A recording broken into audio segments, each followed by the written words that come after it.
حضرت عبداللہ ابن مسعود رضی اللہ تعالیٰ عنہ حدیث کے راوی ہیں، حضور نے فرمایا جس کے دل میں رائی کے دانے کے برابر بھی تکبر ہوا وہ شخص جنت میں نہیں جائے گا۔ تو عرض کی یا رسول اللہ صلی اللہ علیہ وسلم، ایک آدمی اچھا لباس پہنتا ہے، اچھا بن کے رہنا چاہتا ہے، صاف ستھرا بن کے رہنا چاہتا ہے، تو کیا یہ بھی تکبر ہے؟ تو سرکار نے فرمایا نہیں، اللہ تو خوبصورت ہے، خوبصورتی کو تو پسند فرماتا ہے۔ تو یا رسول اللہ صلی اللہ علیہ وسلم پھر تقسیم کس طرح کریں؟ تکبر کے مفہوم کو کیسے سمجھیں؟ تو دو باتیں نبی پاک علیہ السلام نے ارشاد فرمائیں۔ سارے عنوان کو ان دو باتوں میں سمجھا جا سکتا ہے۔ محبوب فرمانے لگے تکبر تو یہ ہے کہ بندہ حق قبول نہ کرے اور دوسرے بندوں کو اپنوں سے حقیر سمجھے۔ اگر تیرا کوئی بھی کمال قبول حق میں رکاوٹ بن گیا تب تو متکبر ہے، اور اگر کسی بھی مقام پر جا کر تو کسی کو حقیر سمجھنے لگ گیا ہے پھر تو متکبر ہے۔ ورنہ اچھا لباس پہننے سے بندہ متکبر نہیں ہوتا، اچھی گاڑی میں بیٹھنے سے بندہ متکبر نہیں ہوتا، اچھے گھر میں رہنے سے بندہ متکبر، بلکہ حضرت باجید بستامی رحمۃ اللہ علیہ تو یہاں تک فرماتے ہیں کہ میں نے بہت بڑے بڑے مکانوں میں درویش بستے دیکھے اور میں نے بڑے بڑے جبوں کے اندر تکبر کو ملاحظہ کیا، غرور دیکھا میں نے وہاں۔ عزیز دوستو، اپنے ذہنی سطح اس طرح کی بنائی جائے کہ مزاجوں میں ٹھہراؤ رہے، طبیعتوں میں ہمیں نہ دو تین چیزیں بڑا پریشان کرتی ہیں۔ بعض لوگ ایسے ہیں جو کسی بڑی برادری میں جس کو وہ بڑا سمجھتے ہیں، باقی تو اللہ کو پتہ ہے نا بڑا کون ہے۔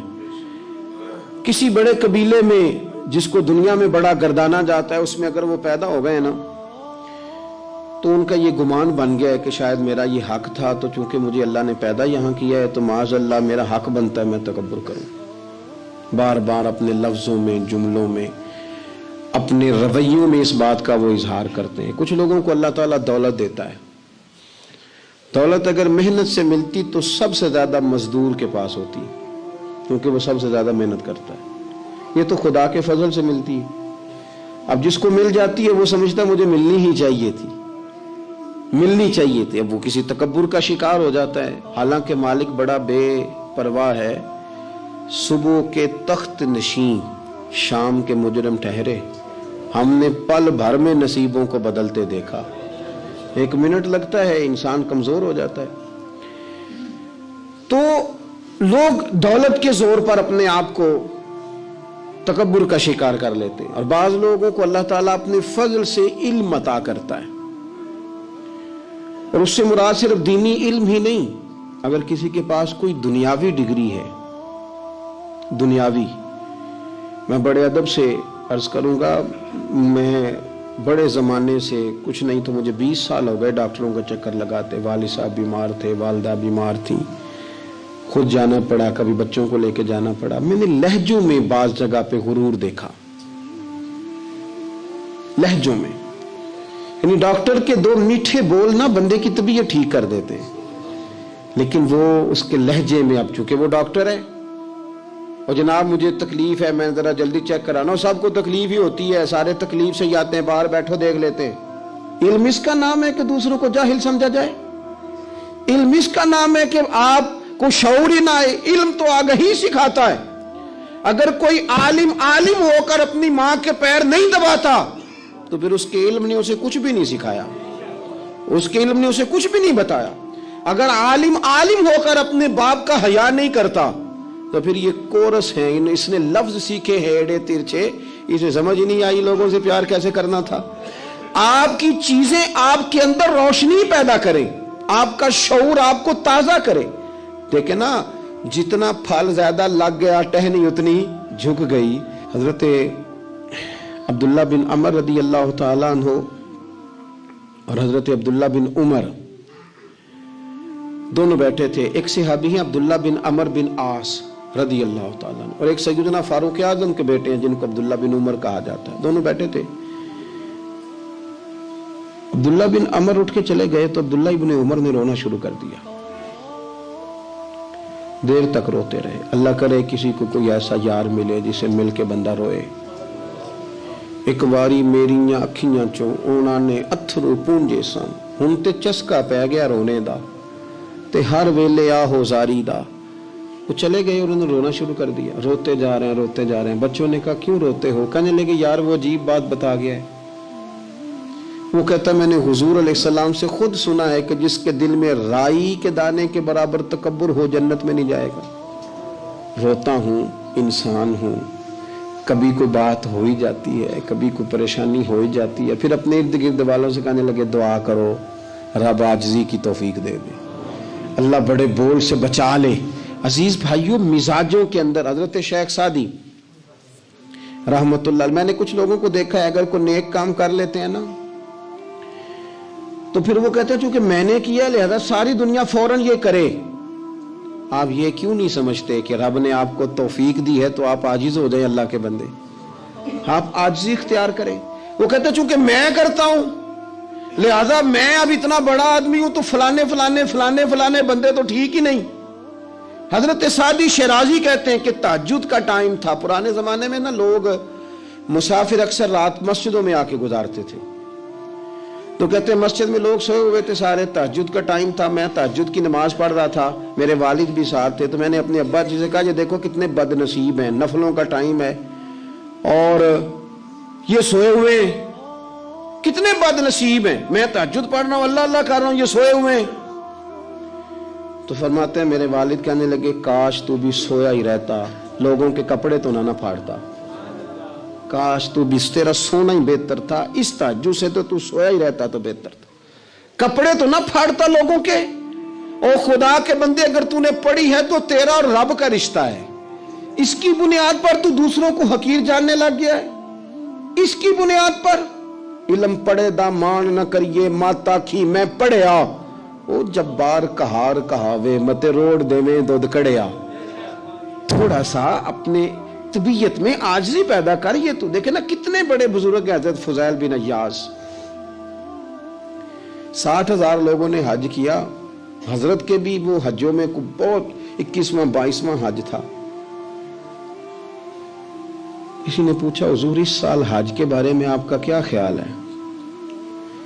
تو آپ فرمانے لگے جتنے بھی حاجی آئے سارے نیک تھے، حج ضرور قبول ہوگا، اور اگر کسی وجہ سے کوئی کمی رہ گئی تو وہ میری نحوست کی وجہ سے رہ جائے گی، اس لیے کہ ان میں سب سے زیادہ گناہگار میں ہی ہوں، میری وجہ سے کوئی رہ گئی تو رہ گئی، ورنہ تو امید ہے خدا فضل ہی فرمائے گا.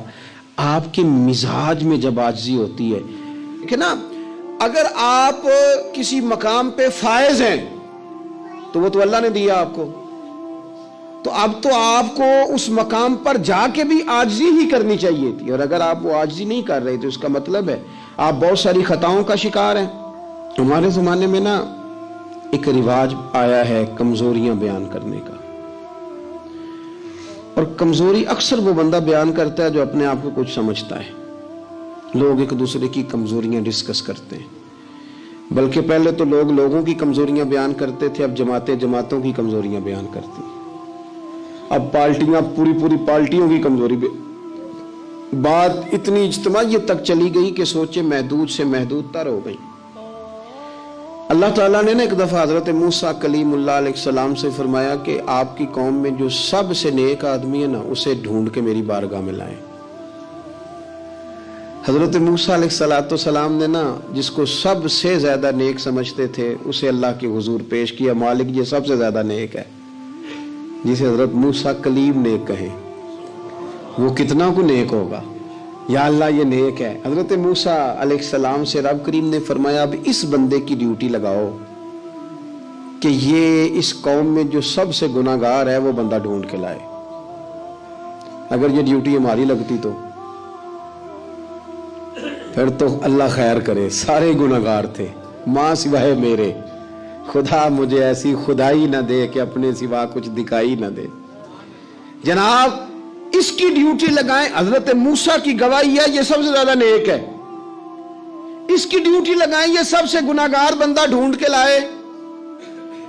آپ نے ڈیوٹی لگا دی تو وہ عرض کرنے لگے حضور 3 دن کی مہلت دے، میں بندہ ڈھونڈتا ہوں.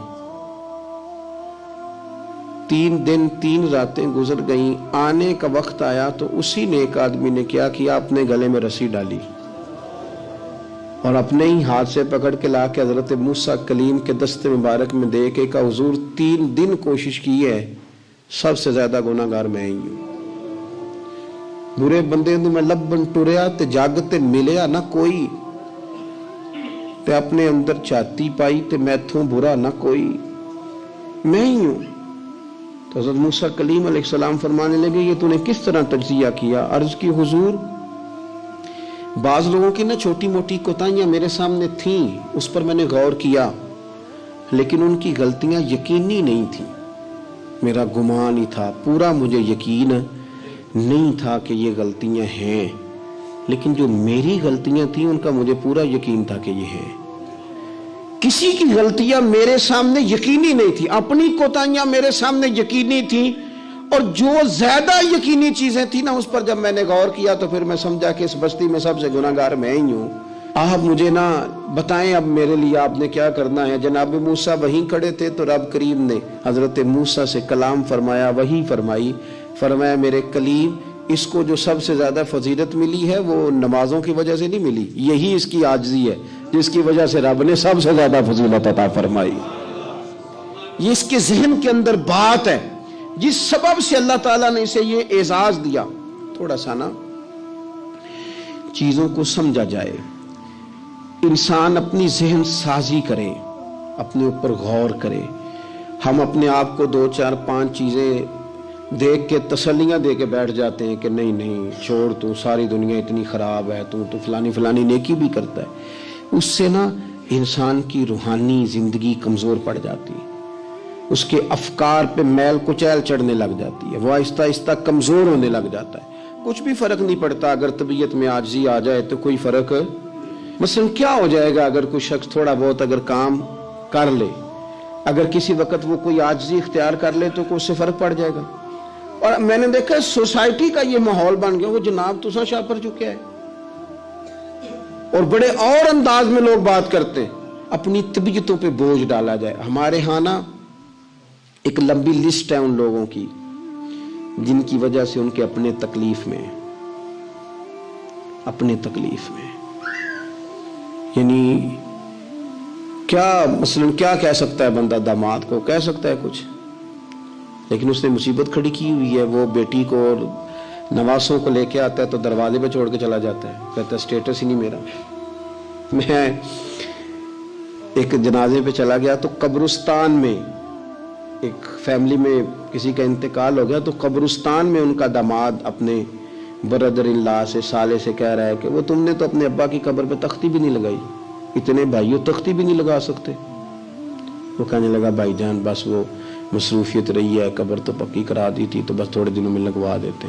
وہ بیچارہ نا ادھر ادھر میری طرف بھی دیکھ رہا ہے کہ لوگ سن، اور وہ ڈھٹائی سے باتیں کیے جا رہا ہے کیونکہ وہ داماد ہے، ان کی بیٹی گھر ہے، مفت کی بلیک میلنگ ہے۔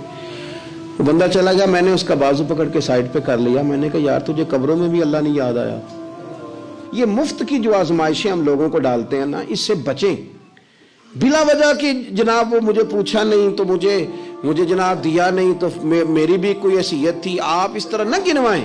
ان سے چیزیں چھلکتی ہیں، ان سے محسوس ہوتا ہے کہ آپ چھوٹے آدمی، اس سے محسوس ہوتا ہے کہ ہم کمزور پڑ گئے، ہم نے کس بنیاد پر لوگوں کو لوٹنا اور تاڑنا اور لتاڑنا شروع کر دیا۔ انسان ہوتا ہے، اور وہ جب ان چیزوں سے نکل جاتا ہے نا تو محسوس ہوتا ہے کہ وہ بندہ بڑا آدمی ہے کہ جو نہ اسے کوئی یہ پرواہ ہے کہ مجھے کوئی بٹھائے کہاں پہ، نہ اسے کوئی یہ ٹینشن ہے کہ کوئی یہ۔ میں نے دیکھا ہے بعض بڑے لوگ ان چیزوں سے ویسے نکل جاتے ہیں۔ حضرت عمر رضی اللہ تعالیٰ عنہ مال غنیمت کا اونٹ گم ہو گیا تو تلاش کر رہے تھے، تو ایک بندے نے کہا کسی غلام کو کہہ دیتے، فرمانے لگے میں بھی تو غلام ہی ہوں، میں بھی تو اپنے محبوب کا غلام ہوں، کسی غلام کو کہہ دیتے، اس کا کیا مطلب؟ اس لیے اس تکبر سے اپنے آپ کو بچا کے لوگوں کے لیے آسانی کی جائے، اپنوں کو پیار دیا جائے، اپنوں کو محبت دی جائے۔ جب آپ کسی سے پیار کریں گے، اعزاز دیں گے تو اس میں محسوس ہوگا کہ ہماری اپنی بھی کوئی شان ہے، عظمت ہے، ہم وزادار ہیں۔ دیکھیں میرے نبی پاک صلی اللہ تعالی علیہ وآلہ وسلم کے صحابہ حضور کا اتنا ادب کرتے تھے کہ نبی پاک صلی اللہ علیہ وسلم کے دروازے پر نہ پوری ہتھیلی سے دستک نہیں دیتے تھے، انگلی کے پوروں سے، ناخنوں سے۔ ادب ہے۔ وہ کسی نے کہا تھا کہ باب جبریل کے پہلو میں ذرا دھیرے سے